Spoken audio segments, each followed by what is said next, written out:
All right, so I'm going to start off by introducing you to my class, which is also my sort of place of meditation where I learn everything I know about teaching. And I want to start off by saying there's a certain kinship that grows between people who face large classrooms like this. I was just thinking the other day that there's about 6 of us that all hang out all the time. We have dinner together, and to talk about like the type of kinship that we have because we face large classrooms like this, you have to imagine the type of people who can go sit at dinner and not say anything. You know, we're just comfortable with silences and that kind of thing. But what happens at these dinners is every once in a while somebody will have one of these shaking episodes. They'll do something like that. And what they're doing is they're remembering something that happened in there.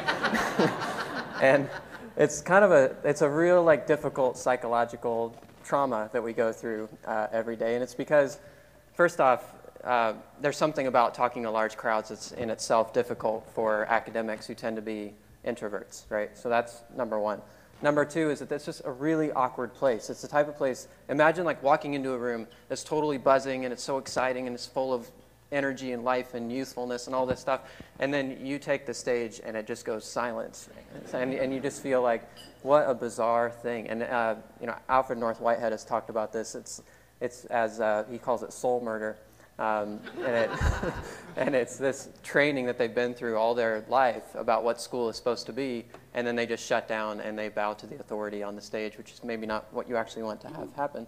The worst case, though, is when you come in with all this energy and passion and you really think you have it down, you're going to be totally on, and you're saying something that's supposed to like be very powerful, and you hear murmurs of laughter or talking in the back, something like that. And this just happened a couple of days ago to one of my friends who's often at the table with us. She's one of my best friends. She's an absolutely fantastic teacher.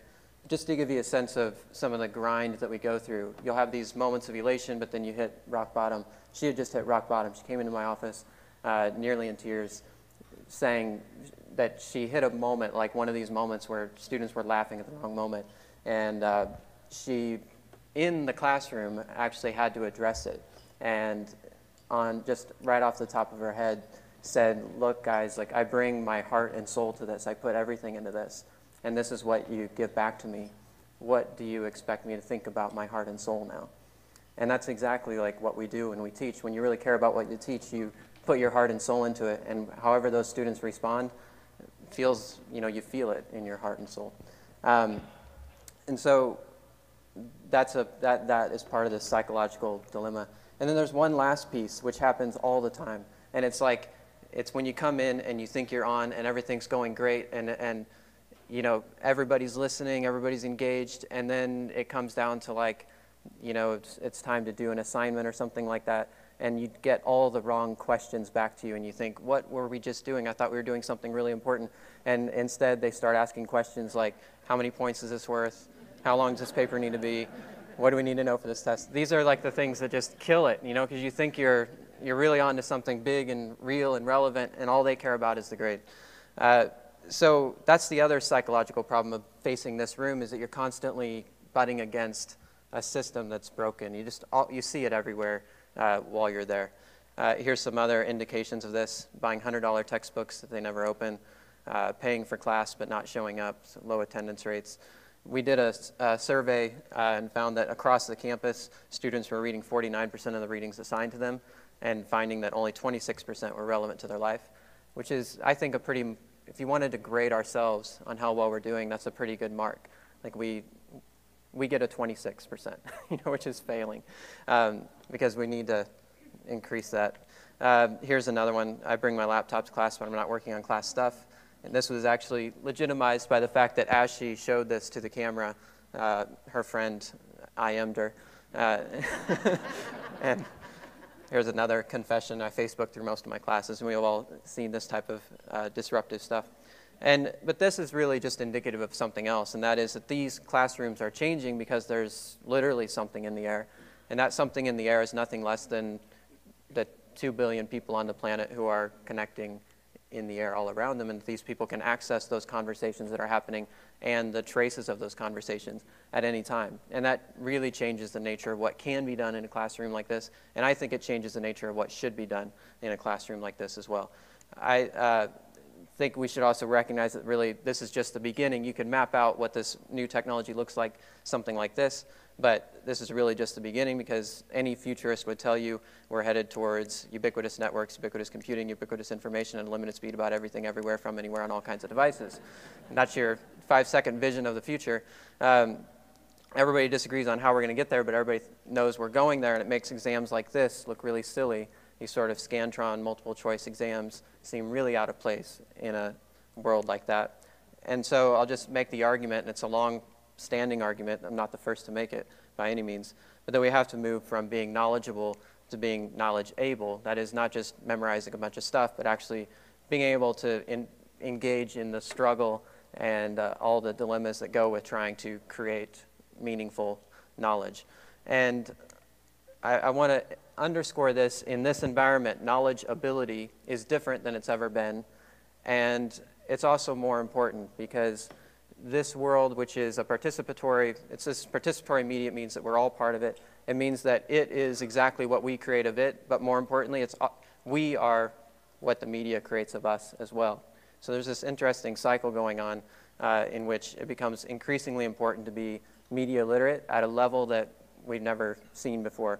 And I came to this realization that we had to be this media literate in an interesting way. I came to it through my experiences in New Guinea. So let me just talk to you about where I started this journey, and that was actually in a very isolated place in Papua New Guinea. This is a place where there's no electricity, no running water, no internet. But over the 10 years that I was going back and forth to study there, the thing that was introduced there was writing and books. And this was new media for them, and it had a tremendous impact on their society. So I'll just quickly run through this for you, what it looks like. This is what this culture looks like if you were to fly in. It takes you about 2 weeks to 2 months to get to that airstrip you just saw, because you have to wait for a little Cessna, just whenever you can grab a little Cessna to fly into that airstrip, and then you walk for a couple days and you end up in villages like this. And so these are completely off the grid. In fact, you're unlikely to see any money even. I mean, there's not only is there no electricity, no running water, there's also no money. Everybody's growing their own food. They're mostly subsistence horticulturalists, growing taro, sweet potato, bananas. They raise pigs. So this is like a big feast in the village there.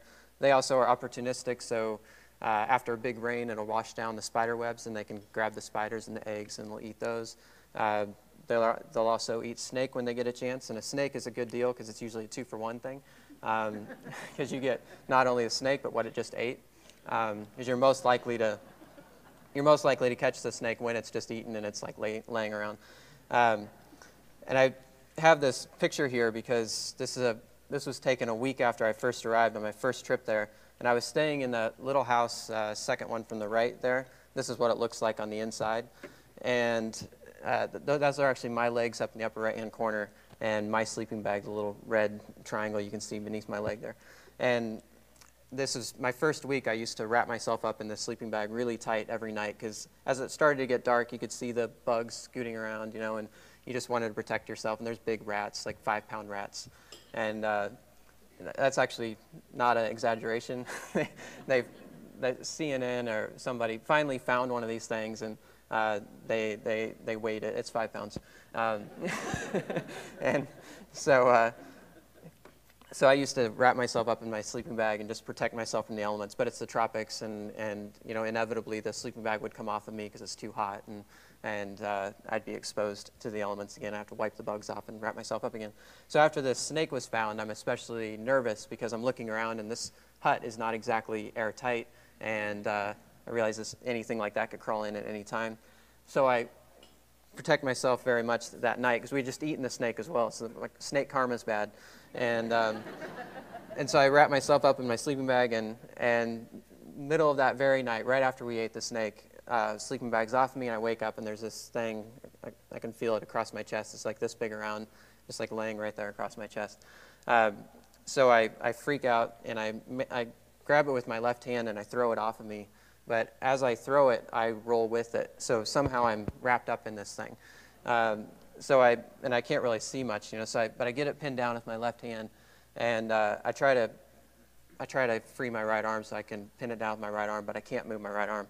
And it's at this moment I realize that I've actually pinned down my own right arm like this.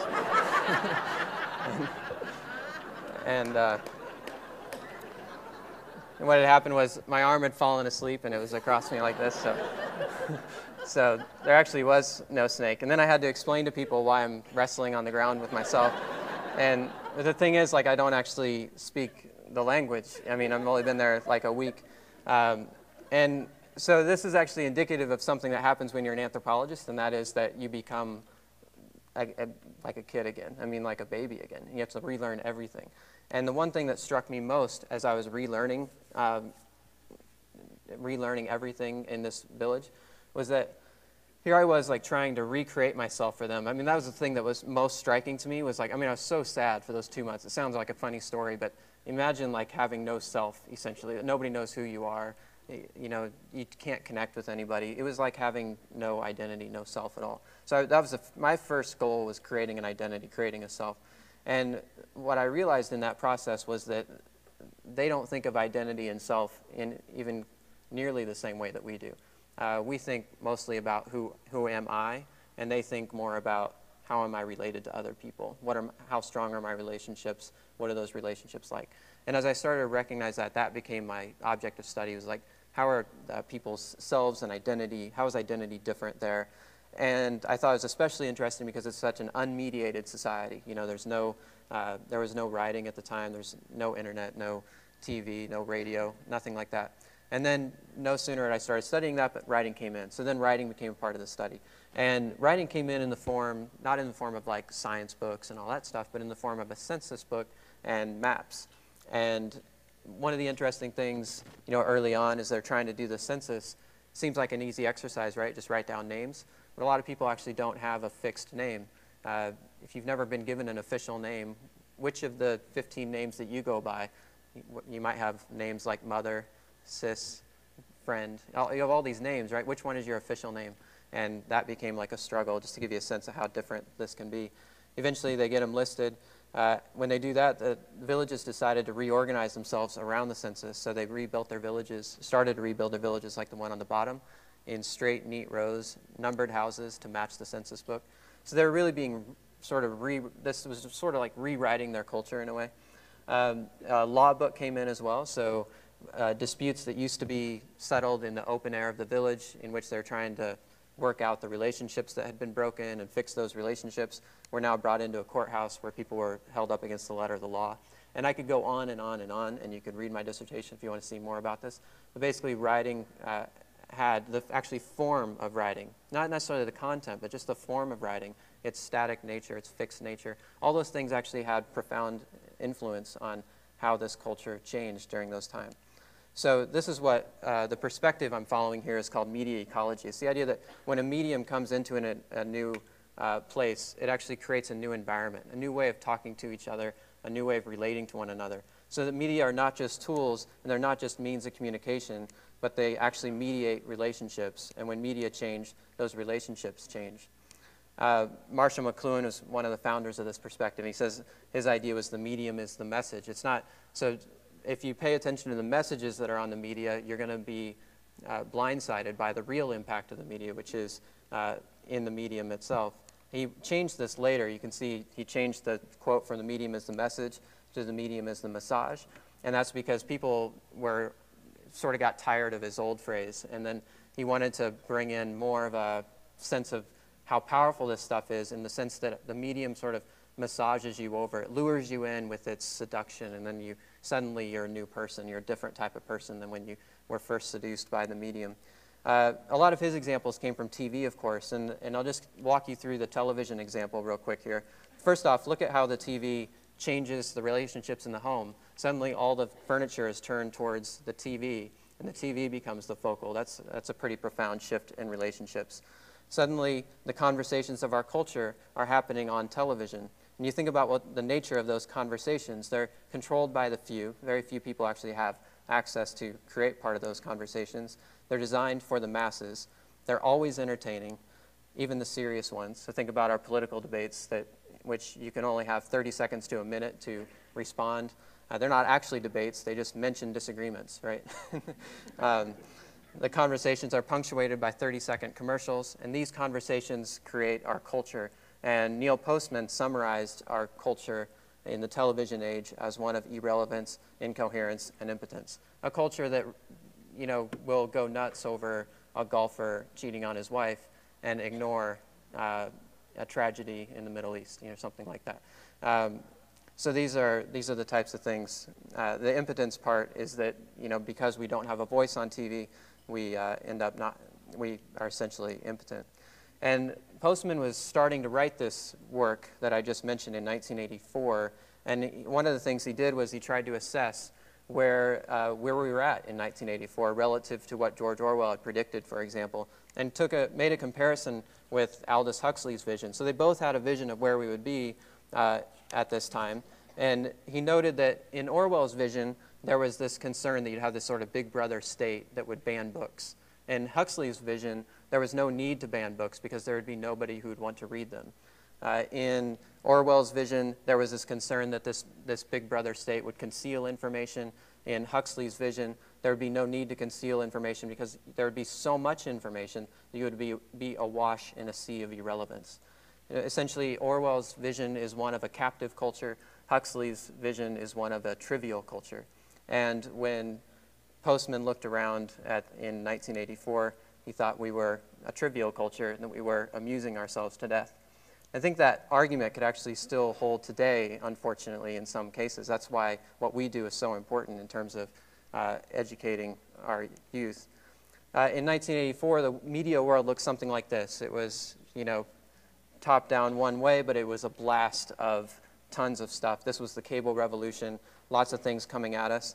And this was of concern to a lot of people, as you'll see in this Dove commercial. This is a pretty good indication of, gives a nice vision of how media can affect us and the importance of being critical of the media that comes to us.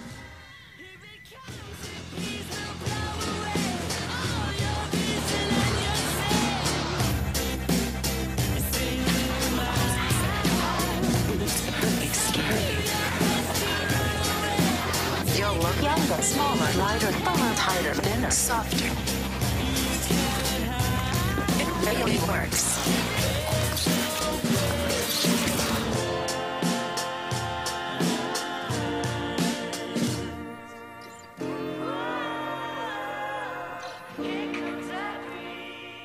And so this media world is not just about irrelevance, incoherence, and impotence. It's also like shaping us all profoundly in ways that we maybe don't want to be shaped. So this stuff is supposed to be like the savior. This new media is supposed to be the saving grace because we can all participate, we can create our own media, we can talk back finally. That's the idea. And I'll just go ahead and give you a quick introduction to this. My students and I have been studying this for now 4 years, so I could go on and on about this. I'll try to keep it short. But I'll just give you a quick introduction to what's happening on YouTube and other new media outlets. Here's a quick introduction to this. So go back to 2003. This is pre-YouTube.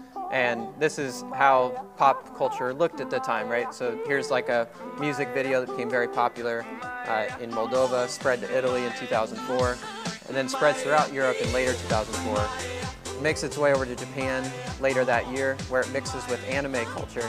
People start making little animations to go along with the video.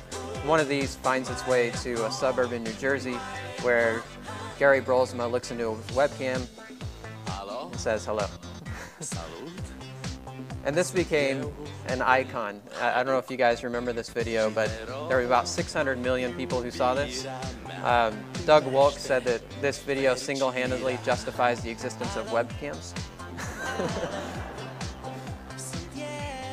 And there's something really beautiful about the way he's sort of unleashing himself on the webcam. Video made by a teenager from New Jersey is finding itself into email boxes everywhere, and folks, this one is the real deal.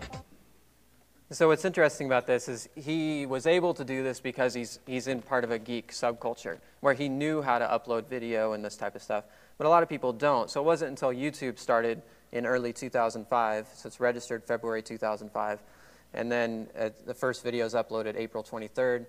And if you were on at that time and you were looking for interesting content, one of the things you might have found was these Numa Numa videos. This was one of the first crazes on YouTube. And if you do a search for Numa Numa today, you'll actually get tens of thousands of hits. On this search, I got 58,000. And if you look at those, it's basically just people joining in the dance. And this is this is one of the most prevalent videos on YouTube. Next to people just sharing videos of their family, the second most common video is just people remaking other people's videos. And that's 15% of all videos on YouTube are something like this. You can see how widely they're spread. So this is my working group, and we thought, we really need to get involved in this and try to understand this. This just keeps going. This is actually just last season at Michigan State. I don't know if you guys saw this. This is actually Gary Brolsma leading the band in Numa Numa.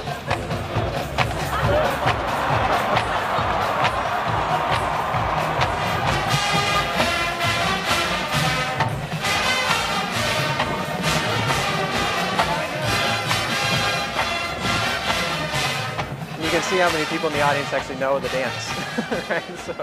So that got pretty big. So that's one of the main threads of YouTube, is just all this remix culture, people participating. But there's still this element of amusing ourselves to death, right? I mean, it's just a lot of fun being had. So is there anything really changing? Well, there's another piece of it, and that's how it interacts with the real world. This video represents a lot of things. You'll see here, this is a guy who goes by the name One Man, and he came home to Sydney from the UK as a very lonely person, like a lot of people are today because of our media environment. It leads to a lot of lonely people, lack of community and so on. And here he is looking for a hug. So he goes down to the mall, he just is willing to give a free hug to anybody who will give him one. Eventually he gets one. And this starts to spread then. Other people take up the sign. And this is still just in Sydney, just spreading throughout Sydney here. Here you see it gets posted to YouTube, 45 million views, and then thousands of these events start happening all over the world. So it seemed to have tapped into something that a lot of people thought was pretty cool. I mean, all over the world, across different cultures and so on. And here you see how far this has gone. So there's now thousands of these events. They're still going on all over the world. But of course, there's this other element of YouTube that has to be brought in, and that other element is the element of parody and satire and spoof. And here comes the spoofster now. These are really, really good. And they're not as smelly as the hippie hugs. And so here's the thing, like all of this looks like fun, it looks like a lot of games, but there's a couple elements that need to be mentioned. First off, there is an element of this new media that allows for collective action, a broad-scale collective action to happen very, very quickly. And we call it ridiculously easy group formation, which actually makes groups look obsolete in a way. It's actually hard, if you're a social scientist, you really have to look at that word group again and rethink whether or not that's the right word to be using, because a group can emerge and dissolve so quickly now that you have to start thinking of it in new ways. And the parody is also important, because while that was just kind of a fun parody, there's also some very serious parodies. Now, a lot of you were probably were thinking, boy, it's a little ironic that Dove made that commercial, being a beauty product company themselves. And of course, their video has been parodied. Here's one of those parodies here.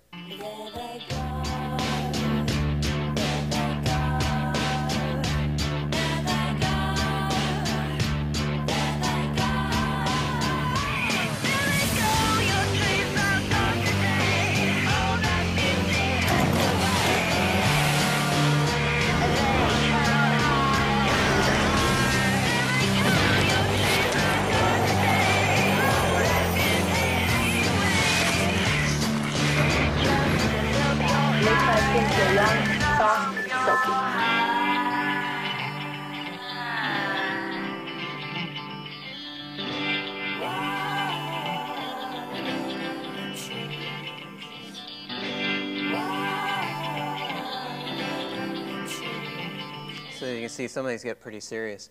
I'll show you another one that What I want to do next is actually show you just how easy this is, because I talk about video stuff all the time, and I try to make the case that, the reason why you see all this happening is because it's so easy. It's like a new language that almost anybody can learn. So I actually want to do a 2-minute demonstration of how to create a viral video on YouTube. Okay, so here it goes. Give me 2 minutes to do this. So what I've done here is I've already loaded the videos. It's a little bit like a cooking show where you've already got the stuff prepped, But so here's like a True Colors video from Dove. It's in the same campaign. Okay, and so you see what this is about. And basically, it's a very touching video. It's to the song of True Colors, and it's got these images of young girls who hate themselves for some reason. It's clearly because the media has told them that they're not beautiful. And so this girl hates her freckles. If you go on, you'll see a girl who hates that, thinks she's fat, and she's actually very thin, and all these types of things. So it's a very powerful video. So what I would do is, first off, you need to download that. There's a lot of ways to download YouTube videos. One of my favorites is to just type PWN in front of YouTube. PWN is it's an old term from old-time internet, which means, it basically means own it or pwn it. And so in this case, you type PWN there, and it'll actually give you a download link, basically. And you can actually then also, instead of that, you can actually create a PWN YouTube link in your taskbar up here, and then you can just click this and actually gives you a download link wherever you are. So what I would do is I'd download this first, and then there's an interesting aspect about Dove, and that is that it's owned by the same parent company that also owns Axe, and Axe does some of the worst commercials out there in terms of objectifying women. So here's the one I'm going to grab here. Okay, so we're going to grab this one from Axe, and so we hit download there. Okay, so then you bring them into your video editor, and all you have to do, this is how easy it is. Let's take the True Colors one first. I'm just going to drag it down here, and so here it is. And first thing I'm going to do is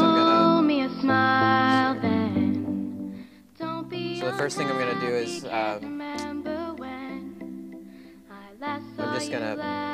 I'm just going to shorten this up a bit. And what I'm going to do is I'm going to add the Axe commercial on top of this song and show the real True Colors, so to speak.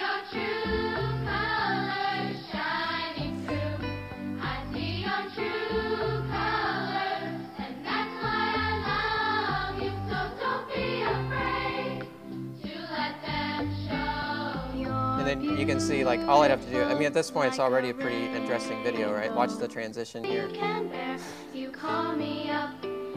the one I think she's fat.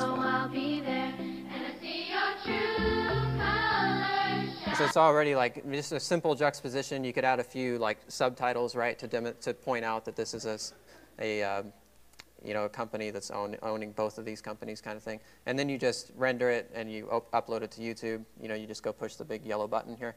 And within like 5 or 10 minutes, you made a comment. And now next time somebody's looking for Dove commercials, and a lot of people do because they're very popular, your video will be right there in the search results, and you've essentially made a comment back on the media. That's how easy it is to do that today. So that means that if I could just summarize this new media environment and how it's changed things, there's a few significant characteristics to point out. One is that it's not controlled by the few. Like, anybody can get involved in it. It's not one way. It's created by, for, and around networks, not masses. And the fourth thing I would add is that it transforms individual pursuits into collective action. That is, that you can inspire lots of people to do something. You can actually work together on something in some new way. Like, Wikipedia is a great example of individual actions becoming, individual pursuits becoming some form of collective action. So all of this is happening, but at the same time, if we look back at our New Guinea example, we know that just because a new media comes in and it has all these promises, it doesn't mean it's going to be a great thing. And if you just look at this new media environment, there is, on the one hand, the possibility of new and great possibilities for freedom, but also there are new possibilities for control. There's new possibilities for openness, but that openness, that very same openness that we all crave and desire, can also manifest as surveillance. There's new possibilities for community, but there's also new tools for isolation. There's new possibilities for mass participation, getting everybody involved, and yet we can also see the possibilities for the distraction of the masses as well. And so I think we're really like on a razor's edge right now. Like when I look at what happened to my friends in New Guinea, basically nobody, after the 10 years of change that I watched there, nobody felt like the changes were good at the end of those 10 years. Even the people engineering those changes. There was like 10 people out of 2,000 who were literate, who were mostly the ones behind driving it, trying to drive the change. But even those 10 people, if you were to ask them 10 years later, do you like what's happened to your world here? And they would say no, like this is a mess.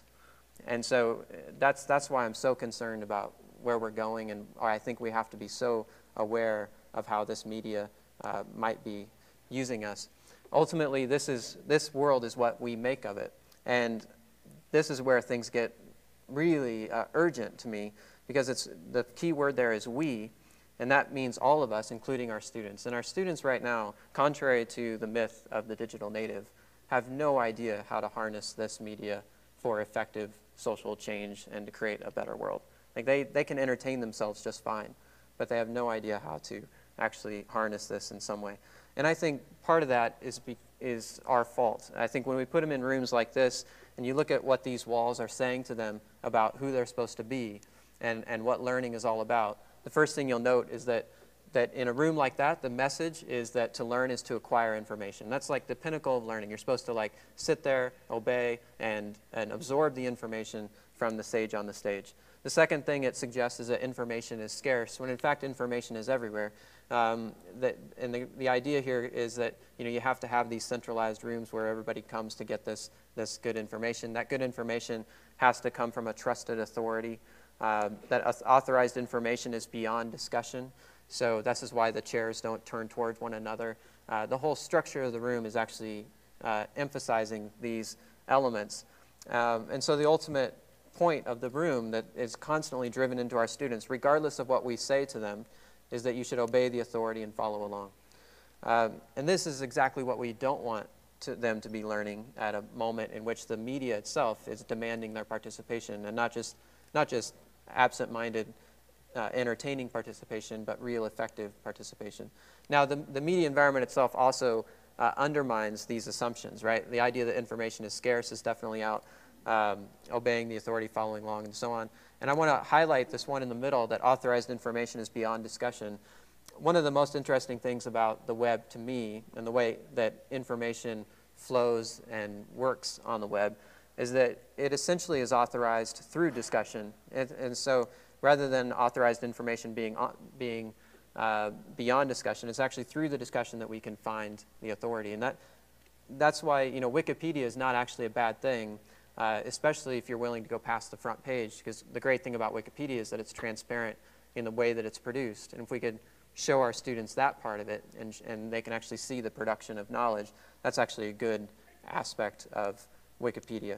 So in the end, we're left with this central tenet here, that to learn is to acquire information. And so long as we model our classrooms around this idea, we're going to be in trouble.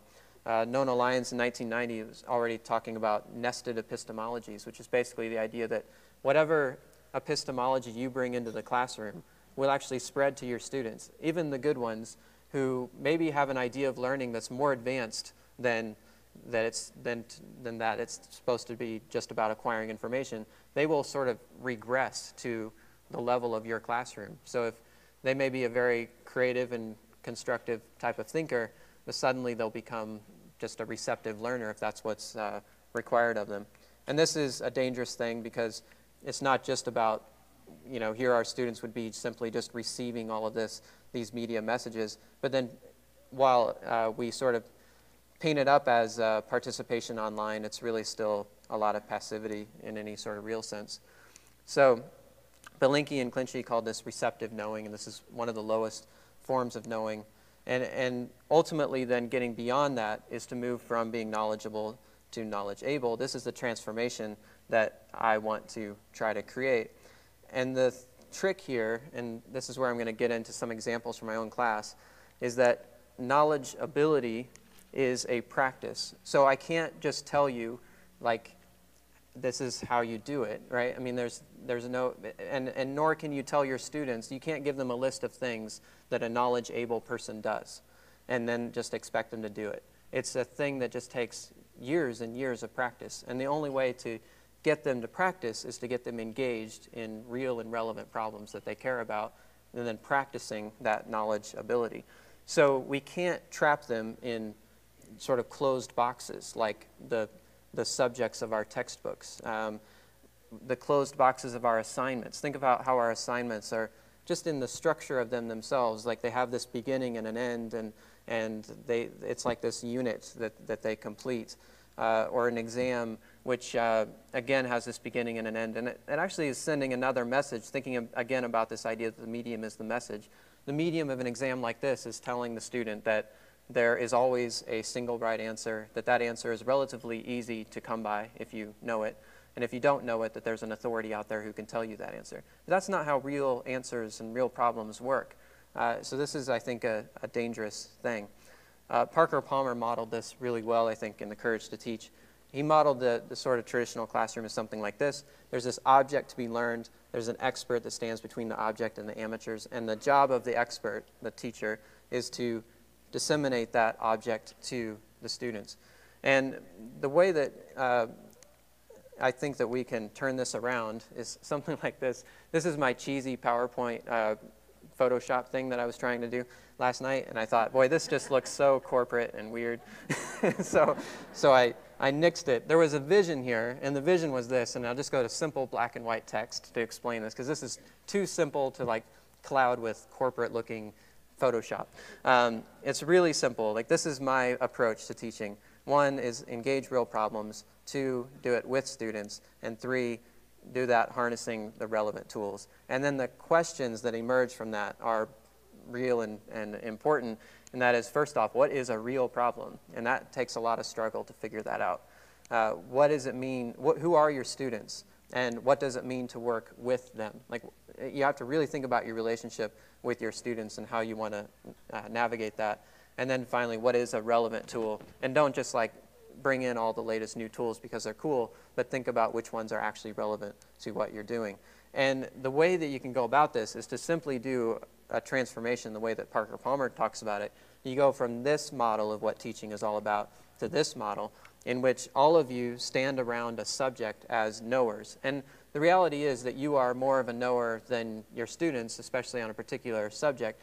But what's really important about this model is not necessarily what's in the boxes or in the circles around the perimeter, but how you conceive of the thing in the middle. And that's the subject. And by thinking of it not as an object but as a subject, you think of it as a living thing, a living conversation that's ongoing, that's important. And notice I'm not using the word discipline. I don't think you should put your discipline in the middle, because disciplines are boxed in and disciplined. You should put the subject, the living conversation that matters, that's in the middle of it. So for example, my discipline is called anthropology. But I don't care what anthropologists are doing and all this. What I care about is the subject that the discipline of anthropology emerged out of. And the subject, the living conversation, is who are we as humans? And how have we come to be who we are, and where are we going? Now that's an interesting conversation, and I don't care if it's somebody with a psychology degree or a sociology degree who's contributing to that conversation. It's not about that discipline to me, it's about the subject. And when you do that, then everybody has something to contribute to it, because we all care about those real and meaningful subjects. And so we all come to the table as co-knowers, as knowers, and we go at the subject together. And then, of course, this next element, working with students. Let me just show you what our classroom looks like in terms of the tools we use. These are what I consider the relevant tools for what we're trying to do. This is in a very small class. I'll go to the big class to close in just a minute. In this small class, you can see we use a wiki, and instead of a syllabus, we have a research schedule. And you can see that anybody can edit the research schedule at any time. So what we've done is we've collectively met in the first week or so, and we've decided, okay, let's do this research project. Everybody's involved in that project. Anybody can then edit the schedule, because we all know where we need to go, and a student will edit the schedule when they come to something and they realize, boy, if we're going to get to the end of this, if we're going to get where we want to go, we need to do this, this, and this, and they'll go edit that. Just as another example, in the early days of this class, instead of me assigning a bunch of readings, we have this project. Students go out and read their own material that's relevant to that project. They summarize everything they read on this, we just use Etherpad. You can use a Google document, whatever you can use. We end up, by the end of the first week, or the end of the second week, we'll have about usually nearly 100 articles read and summarized, or books read and summarized by 15 students. And then we can sit around, and each of the students has read or summarized, say, 5 to 7 books or articles. And that really changes the dynamic of the conversation. Like, each one of them has a specific knowledge. And at the same time, everybody is reading all the other summaries by all the students. So we all have a vision of the full body of literature that's out there on our topic. And yet we're also, each one of us has our own expertise as well. This becomes our platform here. On the left is the student blog post. Every student has their own research blog. And this just simply aggregates all those blogs into one stream. The second column in the middle is the comments from those blogs. And then the one on the right is just our link list. So whenever a student finds a link, they can use Diigo or Delicious or whatever tool they might want to use. And when they hit the bookmark button, it'll go there and share their link. Here's some of the blogs to give you an example. These are all ongoing right now. So this is a student blog. Here's another one. This is, you can see the research that's being done. That one says literature review. What's interesting about this one is that he listed 25 resources he was using. One of them was by Joshua Meyrowitz. Joshua Meyrowitz, so one of the authors he was writing about, then wrote on his blog and said, hey, you should also check out these resources. So you can see what happens when you open it up to the world like this. Here's one of the students studying chat roulette. I don't know if you guys are familiar with chat roulette, but he set up a little chat roulette in real life thing so we could do some interviews. Chat roulette looks like this. I don't know if you guys have ever seen chat roulette, but it's just a thing where you turn on your webcam and then you're randomly connected with some stranger in the world who's also on a webcam. And of course you get all kinds of things. This is not quite as obscene as it can get. But if you want the numbers, this is another way that we collaborate. Again, like just grabbing any tool we can at the right moment. Here we just grabbed a Google Doc. And what we did was we took different shifts throughout the day. So there's 12 of us in the class. And we took different shifts throughout the day so that we could watch chat roulette for 24 hours. And we documented exactly what we saw for those 24 hours. So we can tell you now that 10.45% of all times that you go on chat roulette, you will see a penis. I mean, this is one of the things we discovered. And you can see some of the other stats there. But we can only do that through using this Google document to share and create an ongoing record of everything that we were seeing. Here's another student trying to find out more about a project she's working on. So she vlogs on YouTube. She just presents her questions out there to the community.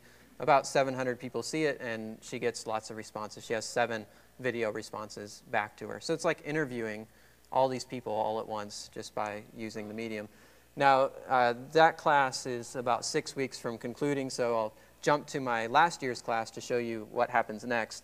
We get on a Google document, and we basically hash out all of our ideas together. Ultimately, we want to produce a documentary, so every student's going to produce 5 minutes of an hour-long documentary. And so we go online and we basically script it all out on the Google document. We comment back and forth on what we're doing.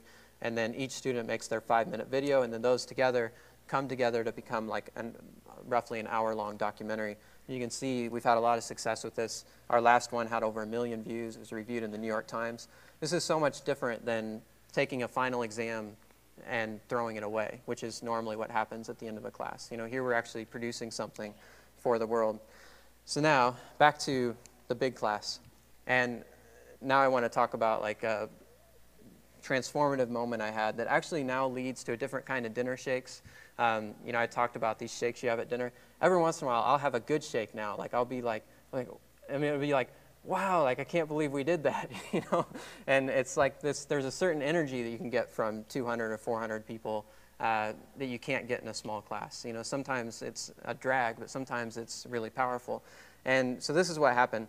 A few years ago, I actually just started teaching this class, and I was pretty excited about it in a lot of ways. But then I came back from the second exam. I graded the second exam. They had an 82 average. I thought, wow, I'm amazed. Like, they know all this stuff. Like, this is a great average. But it was on this multiple choice exam, and I looked through the exam, And I realized that I didn't even know that the answers to those silly questions like before I wrote the exam, because they're not relevant to what I do as an anthropologist. And I thought, well, they're not going to know this stuff 10 years from now either, nor do I care if they do. And so I thought, so this is completely irrelevant exercise. And I went in and I basically admitted this to the students. This is maybe a bad idea, but like I said, you know, you guys did great, but I'm looking at this exam and I realized this is ridiculous. And I had this moment. I was like, do you realize like where we're headed right now? Like within your lifetime, you realize that, you know, we're going to have to change the way we live completely, or we're not going to survive as a human race, you know? And I was like, so this isn't going to work. We have to do something different. And I basically invited them to do something really different with me. And they said, cool, let's do it. And so we dropped the syllabus mid-semester. We completely threw it out and revised it halfway through. And what we did was we decided that we're going to break up the world into parts, and every student in the room was going to become an expert on some aspect of the world. And they could pick their own little place and become an expert on that place. And then we built a wiki, and every student was uploading their piece of that puzzle to the wiki as they built it. And so we end up with roughly somewhere over 1,000 pages of content after the end of this 8 weeks. And one of the things that emerged from this was real questions. For example, students started wondering as they started looking around the world, why is it that 1.3 billion are living on less than $1 a day, 3 billion are less than $2 a day, 800 million are undernourished, and over 27,000 children will die of poverty today. And this became the central question of the class. It was like, why is this happening? So no longer was it about what's in the textbook and how do I memorize it for the exam. It was like, how do we solve this? Like, this is a really big, important problem.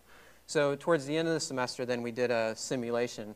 All the students grabbed all the knowledge that they'd been gaining all this time, and we actually tried to simulate world history of the past 600 years so that we can understand the processes and systems that have basically created the world as it is today. And then we actually ran the simulation into the future to think about how we could change things in the future. So we meet in a room like this to do the simulation. We designed all these different rules. A lot of it just looks like a silly game, but you'll see how powerful it can be as a learning experience. They had to develop a whole like global economy, a global economic system to make this thing work. They had to think about how war would work, how diplomacy would work, all these different aspects. In this particular case, they used Fruit Loops to represent natural resources, and eventually those became like high value items. So you see these Fruit Loop necklaces, and some people getting rich, some people getting poor. Here's an example of what this looks like. This is from spring 2008. This was a year where we used an alternative world, not the real world, as the map. So you can see they created their own alternative world here, but it's based on real world cultures. And this is what it looks like. It's just a quick 2-minute video to show you what this... Oh, and this has all been recorded on 20 cameras by students and then edited and put all together. You can see it actually happens in a room much like this. And there's these big screens up here just like this, and students can tweet at any time a news update about what's happening in the world, in their part of the world. So as we go through world history, we're getting these updates up here. So what you're seeing in the beginning here is basically colonization starting to happen. So some cultures are starting to become very powerful and taking over other cultures. You can see most of the world is colonized by a certain point. Here's a moment where the Fruit Loops start to look like the diamond trade, and it really did start to look like diamond trade. You can see some of the connections students were making with the diamond trade in the real world. People started to get frustrated with things by the year 1800 or so, so here's some rebellions that are starting to emerge. So just like the real world, there's this moment of decolonization that starts to emerge, and that's what you're seeing here, people freeing themselves and so on. But then things get interesting here, because one of the colonizers discovers that they don't have to have colonies to rule the world. They can do it sort of economically. And so here they become like a core country and start getting cheap labor from periphery countries and so on. And you can see we're weaving in documentary footage that represents what's happening in our real world. So here you can see Sasnak makes $23,000 and pays $300 in wages. This is all sped up just to give you a sense of what this looks like. Here's what the conclusion, this is the real conclusion to the video from that year.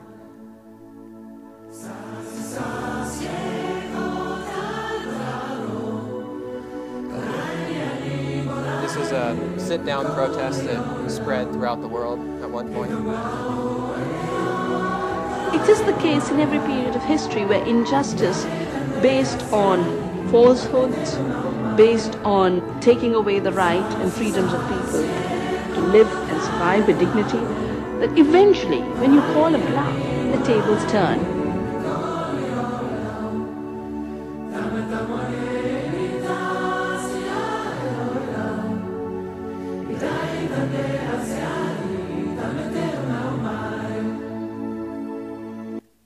So then we have about 2 weeks of class after that event. I mean, that's a huge event, right? We edit it, and then we watch the video, and then we still have 2 weeks of class to sort of talk about what we saw there. And you're probably wondering about assessment, like how do you assess this kind of thing? The final exam is you have to write an essay on why am I here. And obviously, I can't grade 200 to 400 essays, so we use calibrated peer review. Some of you know about this. Basically, students all enter their text. I've written 3 fake essays. The students have to grade those fake essays. They're basically graded on how well they can grade as they grade my fake essays. Then they grade 3 of their students as well. These all things are calibrated, and they get a score out of this. I also offer them the possibility that I will grade. If they think this is an unfair score, I do grade it. And I also grade 20 at random just to make sure that it worked out okay. What's amazing about this, though, is, and I think the best part, is that regardless of how well the grading as a grade works out, the assessment works in the sense that they stop asking, what do I need to know for this test? And they start asking, what do we need to know for this test? Like the test of our lives, the test of this world. And I'll end there. Thanks.